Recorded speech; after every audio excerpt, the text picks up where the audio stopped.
Praise the lord. ఆత్మీయ జీవితాన్ని బలపరుచు కొరకు ఒక చిన్న మాట. మన బైబిల్లో చూసినట్లయితే యాకోబు రాసిన పత్రిక 4వ అధ్యాయం 4వ వచనంలో ఒక చక్కని మాట ఈ విధంగా వ్రాయబడి ఉంది. ఏమని అంటే, ఈ లోక స్నేహం దేవునితో వైరం అని మీరు ఎరుగరా.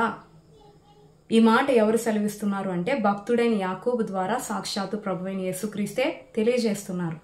ఎవరికి అంటే, రక్షింపబడిన ప్రతి క్రైస్తవులకి దేవుడు ప్రశ్నిస్తున్నాడు. ఈ లోక స్నేహం దేవునితో వైరం అని నీవు ఎరుగవా అంటున్నాడు.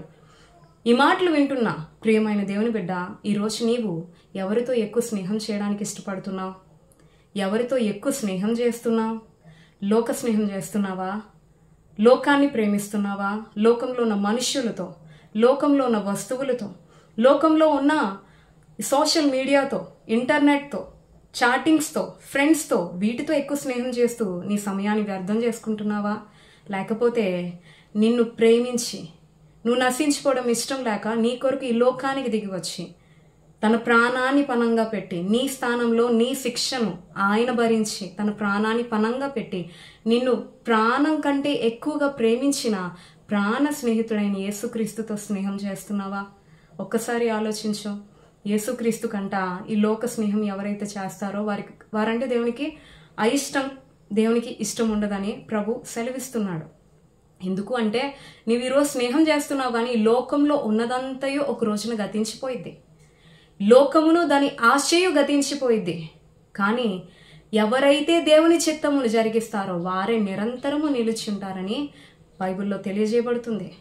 ఈ లోకంలో నీకు కనబడుతుందంతయో ఒక రోజున నీవు విడిచిపెట్టేస్తావు, అది గతించిపోయింది. అంత మాత్రమే కాదు, నువ్వు లోకంతో స్నేహం చేస్తున్నావు.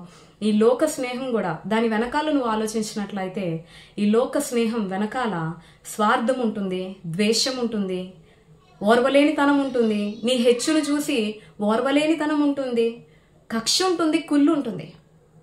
కానీ ప్రభువైన యేసుక్రీస్తుతో స్నేహం ఎలా ఉంటుంది అంటే, అది నిత్యము మధురంగానే ఉంటుంది. నీ హెచ్చును చూసి సంతోషించే విధంగా ఉంటుంది. దాంట్లో స్వార్థం ఉండదు, కుల్లి ఉండదు, కక్ష ఉండదు. దేవుడు ఇంకా శాశ్వతమైన ప్రేమతో నిన్ను ప్రేమిస్తాడు. ప్రభువైన యేసుక్రీస్తుతో స్నేహం అది మధురం. యేసుక్రీస్తు నిజమైన స్నేహితుడు, ఆయన మంచి స్నేహితుడు. కాబట్టి ఈరోజు ప్రభువైన యేసుక్రీస్తు నీకు కూడా సెలవిస్తున్నారు, లోకంతో స్నేహం కాదు, నాతో స్నేహం చేయి, నేను నీ ఎడల గొప్ప కార్యాలు చేస్తానని ప్రభు నీకే తెలియజేస్తున్నాడు. కాబట్టి ప్రభుతో స్నేహం చేయడానికి ఇష్టపడు, ప్రభుకి దగ్గరగా జీవించు, తద్వారా ప్రభు మెచ్చుకునే బ్రతకడానికి ప్రయత్నించు. అటువంటి గొప్ప కృప ప్రభు నీకు దయచేయనుగాక. ఆమేన్.